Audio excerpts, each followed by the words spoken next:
날씨가 폭염이 날로 더 기승을 부리고 있는 그런 상황입니다.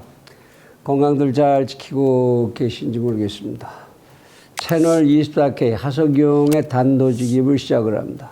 요즘 민주당을 중심으로 한 집권 세력 쪽에서 윤석열 검찰총장을 흔드는 그런 모습이 본격적으로 노골화하면서 국민들 사이에서 이러저런 걱정들이 많이 퍼지고 있는 것 같습니다. 오늘은 대한민국의 안정은 법치의 안정으로부터 시작돼야 된다. 법치가 안정하기 위해서는 법치의 현장에서 정치가 사라져야 한다. 정치가 법치 현장을 흔들면 안 된다는 얘기를 좀 해봐야 할 것 같습니다.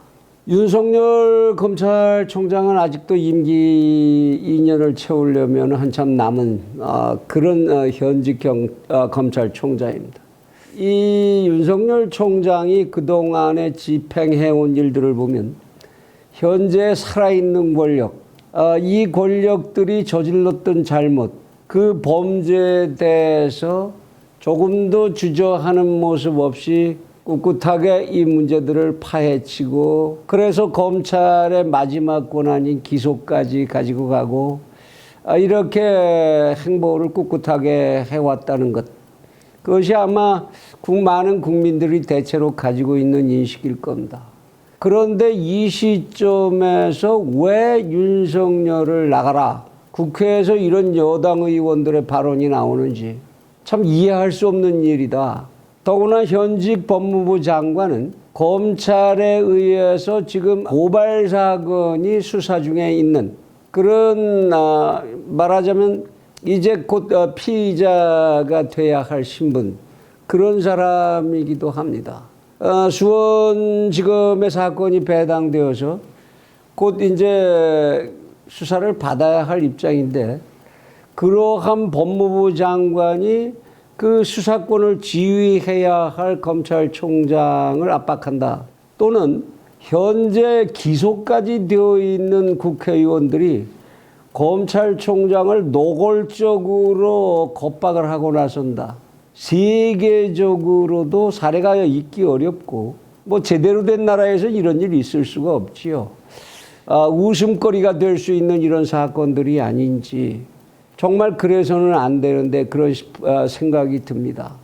지금 현재 대한민국 검찰이 다루고 있는 사건들, 뭐 조국 일가의 사건들을 비롯해서 청와대가 지방선거에 직접 개입했다라든지 또는 유재수나 몇몇 청와대에 몸을 담고 관계되었던 인사들의 권력형 비리, 그리고 경찰총장이라고까지 불렸던 윤총경에 의한 버닝썬 사건도 아직 매듭이 지어지지 않은 상태고 드루킹 사건조차도 아직 대검의 마지막 결정이 끝나지 않은 상태입니다. 검찰의 일관된 진술과 증거 제시가 계속 있어야 하는 상황이죠.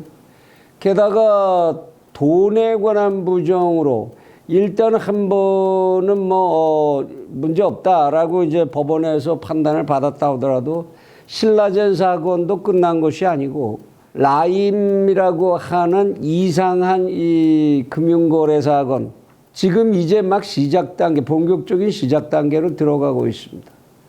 그 뒤에 윤미향이라고 하는 여성에 의해서 촉발되고 있는 시민단체들의 회계 부정의 문제, 또는 한명숙 살리기, 이걸 놓고 이미 대법 판결까지 끝난 것에 대해서 검찰을 다시 검찰 스스로가 수사하라, 이런 문제들.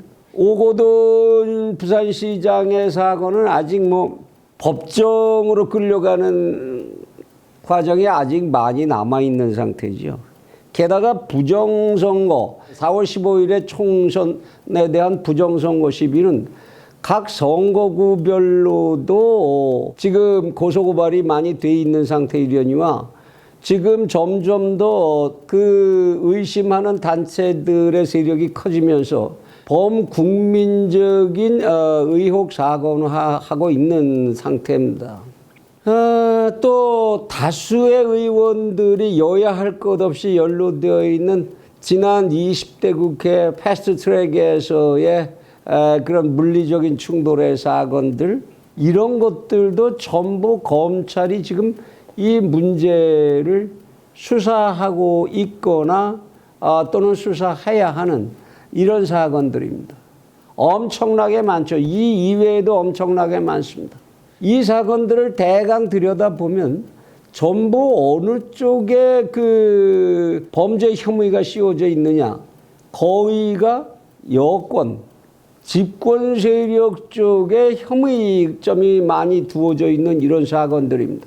그러니만큼 당연하게도 아주 엄정 중립적인 검찰의 철저한 수사가 있어야 할 그러한 사건들이고, 지금까지 윤석열 총장은 거기에서 어떤 약점을 잡히거나 하는 행보를 보인 것은 없는 것 같습니다. 그리고 어떻게 해서든지 엄정 중립에 서서 하겠다라는 자세를 보여왔고, 지금 현재 여권에서도 거기에 대해서 분명하게 너 이거는 정치 중립 위반이잖아 라고 이야기할 아무런 빌미를 드러내 보이지 못하고 있는 그런 상황입니다. 이런 때에 그 검찰총장을 임기도 마치기 전에 내친다. 그러면 당장 국민들은 무슨 생각을 하겠습니까? 여권이 자기들의 부정을 감추거나 비호하기 위해서 그래서 이런 무리한 짓을 한다라고밖에 더 생각을 하겠습니까? 그렇게 되면 대한민국에 그러지 않아도 의심받는 법치, 법원 자체가 통째로 정치의 중심에 들어가 있다라고 의심받는 이 상황에서 대한민국의 법치는 길을 잃고 헤매게 될 수밖에 없을 겁니다. 법치가 사라지는 사회, 그 사회에서 무슨 정의를 구할 것이며 그런 사회를 굳이 더 시간 끌고 길게 이어나가야 할 이유는 또 뭐겠습니까? 권력을 표수에 의해서 국회의원 의석수에 의해서 장악했다고 해서 한 사회를 법치로부터 벗어나게 하거나 법치를 파괴하는 그러한 권력이 주어졌다고 본다면 그건 대단히 반헌정적인 사고가 될 것입니다. 아무리 일시적으로 의석을 많이 좀 차지했다 하더라도 잘못된 선거법에 의해서 그렇게 차지했다 하더라도 헌법상의 권리와 의무 관계가 달라지는 것은 아닙니다. 이 철저하게 가려져야 될 이러한 사건들, 이것에 대한 가부가 정확하게 결정이 돼야만 대한민국의 법치라는 것은 서게 될 것이고 대한민국이 헌정국가라는 명맥을 유지하게 될 수 있을 것입니다. 따라서 지금 현재 윤석열 총장을 흔드는 이런 권력 집단의 행태는 정말로 많은 후회를 낳게 할 것입니다. 그러한 권력을 행사하려고 하는 사람들 본인들에게도 반드시 불행이 될 것이고 결국 어떠한 경우에도 대한민국의 불행, 대한민국 국민의 불행이 될 수밖에 없을 것입니다. 아무리 강한 권력이라 할지라도 영구한 집권을 할 수는 없는 법이고 만일 이러한 무리한 법치의 파괴를 가져온다면 그러한 행위를 한 그 집단들은 언제고 그 권력을 내려놓게 되는 순간 또다시 엄중한 심판대에 오르게 될 수밖에는 운명적으로 없을 것입니다. 왜 그러한 일들을 이렇게 무리하게 밀어붙이는지 솔직히 잘못한 게 있으면 이 채널24K에서 누차에 걸쳐 말씀드렸지만 당당하게 법정에 가세요. 당당하게 법정에 가서 검찰이 이렇게 잘못됐다. 그러니까 우리가 그랬던 거다라는 걸 좀 보여주세요. 그런 모습을 좀 보고 싶습니다. 정말로 검찰 개혁을 하고 싶으면 검찰이 이렇게 보십시오. 잘못해서 무리한 기소를 하고 무리하게 우리를 범죄자를 만들고 이랬지 않습니까? 라는 근거를 보여주시고 그때 시작을 해도 늦지 않습니다. 지금 대한민국 법원이 지금 집권층에 엄청나게 기울어 있다라는 것은 대한민국 국민뿐만 아니라 국외의 관찰자들도 주목하고 있는 사실입니다. 그런 때에 왜 그렇게 보여주지 못합니까? 그런 때에 당당하게 검찰이 잘못됐다. 이런 거 한번 법원에서 받아내 보시는 게 좋지 않겠습니까? 그래야 검찰개혁의 명분도 쓰고 그리고 여러분들의 미래도 지켜질 것이 아니겠는지요. 게다가 지금 현재 검찰에는 엄청난 고발이 하나 들어가 있습니다. 정홍원 전 국무총리가 이 양반 검사 출신인데요. 법을 한 양반이죠. 이 양반이 현직 대통령을, 문재인 대통령을 이적행위, 국가 해체, 헌법 파괴 혐의로 정식으로 고발을 해놓은 상태입니다.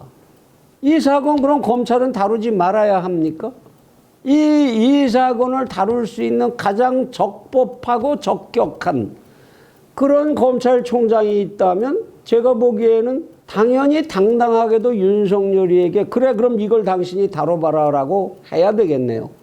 그래야 당당할 것 아닙니까? 그가 정말로 그렇게 기울어 있는 검찰총장이라면 그에게 당당하게 그럼 그걸 입증해 보라라고 하고 그리고 그 사람을 처벌을 하든지 이 검찰총장에 대해서는 국회가 탄핵할 수 있는 힘을 가지고 있고 현재 의석에 의하면 언제든지 탄핵에 의해서 검찰총장을 내칠 수 있지 않습니까?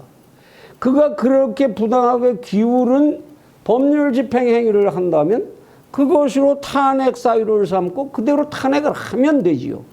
그것이 훨씬 편하지 않겠습니까?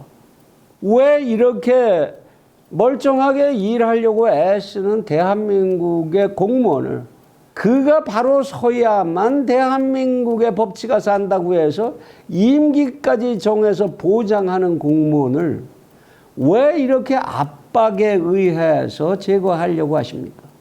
아무에게도 도움이 되지 않는, 특히나 대한민국과 그 사회에 도움이 되지 않는 이러한 사려 깊지 못한 그러한 권력의 행사를 즉시 좀 멈춰주셨으면 하는 한 국민으로서의 바람입니다.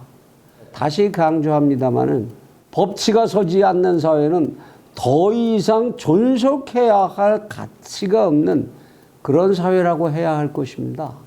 물론 법치 속에도 정치가 일정 부분 들어가야 하는 거겠지만 지금같이 우리 사회같이 정치가 과잉하는 이런 사회, 그래서 법치를 정치가 흔들어대는 이런 사회 속에서 우리는 미래를 기약하고 번영을 약속하기 어렵다는 생각입니다.